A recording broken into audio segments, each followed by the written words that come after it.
মাটি খুঁড়ে নেওয়া হয়েছে বিষয়টা এরকম না। ওখানে যখন আপনার ব্রিজটা হয়ে সরানো হয়নি এবং ওইটা দিয়ে একটু উঁচু জায়গা হয়ে যাওয়ার পর ওখান থেকে আবার মই দিয়ে কিছু কিছু জিনিস চুরি হয়েছে বা হওয়ার উপক্রম হয়েছে, যার ফলে সার্বিক বিবেচনা ওটা সরানো হয়েছিল। ভাবছিলাম নারায়ণগঞ্জের পদ্মা সেতুর ফিলারের নিচ থেকে মাটি গাইটা নিয়ে যাচ্ছে, সেই মাটি বিক্রি করতেছে, এটা নিয়ে আর কথা বলবো না। কিন্তু আমাদের মন্ত্রী সাহেবের কথা শুই না মনে হলো যে আর একটা ভিডিও বানাই। তাই আপনাদের কাছে অনুরোধ রইল ভিডিওটা সম্পূর্ণ মনোযোগ দিয়ে শুনবেন। আমাদের মন্ত্রী সাহেব কি বলছেন যে এখান থেকে মই দিয়ে উঠে ফ্লাইওভার উঠে জিনিসপত্র চুরি করে নিয়ে যায় চুরেরা, এইটাকে বন্ধ করার জন্যই কিছু মাটি সরানো হয়েছে। কিছু মাটি যদি সরানো হয়ে থাকে তাহলে এখানে বিশাল গর্ত হবে কেন? আর সেই মাটি আবার ইটভাটায় বিক্রি হবে কেন? এটা কি চুর আটকানোর জন্য নাকি ইটভাটা মালিকদের সুযোগ সুবিধা করে দেওয়ার জন্য আর পদ্মা সেতুকে ধ্বংস করে দেওয়ার জন্য? আর ওই এলাকার মানুষ কি বলতেছে শুনেন। তুলা থানার বিএনপির নেতা রিয়াজ চৌধুরী এবং ওনার সাবেক ছাত্রদল নেতা সাগর সিদ্দিকী স্বরূপে এই জায়গায় থেকে মাটি কাটছেন নিজ উদ্যোগে, খালি মাল কামামু। উনি মাটি কাটটায় যদি এলাকাবাসী বা কিংবা অন্য কেউ যদি ওনার সাথে কথা বলতে চায় তো আপনার প্রাণনাশের হুমকি দিচ্ছে প্রতিনিয়ত। আমাদের মন্ত্রী সাহেবের কথা আর এই এলাকার মানুষের কথার মধ্যে কোনো মিল খুঁজে পাইলেন? মন্ত্রী সাহেব বলতেছে সুর আটকানোর জন্য ওই জায়গা কিছু নিচু করা হচ্ছে, আর এলাকার মানুষ বলতেছে বিএনপির নেতা এখান থেকে মাটি নিয়ে যাচ্ছে জোর করে, আর সেই মাটি ইট ভাটার কাছে বিক্রি করতেছে ইট বানানোর জন্য।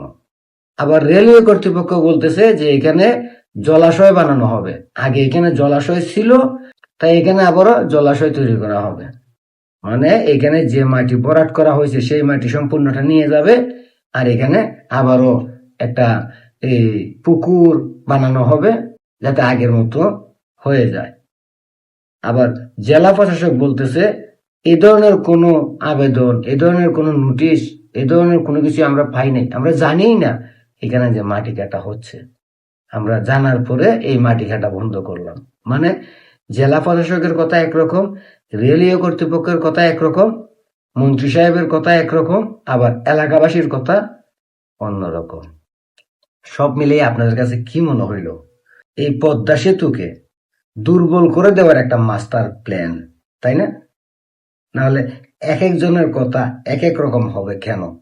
কার কথা সত্য মনে হয়? জেলা প্রশাসকের কথা, রেলওয়ে কর্তৃপক্ষের কথা, নাকি মন্ত্রী সাহেবের কথা, নাকি এলাকাবাসী যে বলতেছে ওই কথা? আবার এখান থেকে মাটি ইটভাটায় বিক্রিও করা হচ্ছে। এই যদি চলতে থাকে তাহলে বাংলাদেশের স্বপ্নের পদ্মা সেতু, লক্ষ লক্ষ মানুষের আবেগ যেই পদ্মা সেতুতে জড়িয়ে, যে পদ্মা সেতু শেখ হাসিনা বিশ্ব ব্যাংকের সাথে চ্যালেঞ্জ করে, বাংলাদেশের রাজনৈতিক দলগুলোর সাথে চ্যালেঞ্জ করে, বাংলাদেশের জনগণের টাকা দিয়ে বানাইছে, সেই পদ্মা সেতু আজকে হুমকির মুখে। পদ্মা সেতুর পিলারের গুড়ি থেকে মাটি তুলে নিয়ে যাওয়া হচ্ছে। মন্ত্রী বলতেছে এক কথা, জেলা প্রশাসক বলে এক কথা, রেলওয়ে কর্তৃপক্ষ বলে এক কথা, আর এলাকাবাসী বলে বিএনপির নেতা এখান থেকে মাটি কেটে নিয়ে যাচ্ছে, নিয়ে ইটভাটায় বিক্রি করতেছে, বাধা দিলেই আমাদেরকে হুমকি নামকে দিচ্ছে।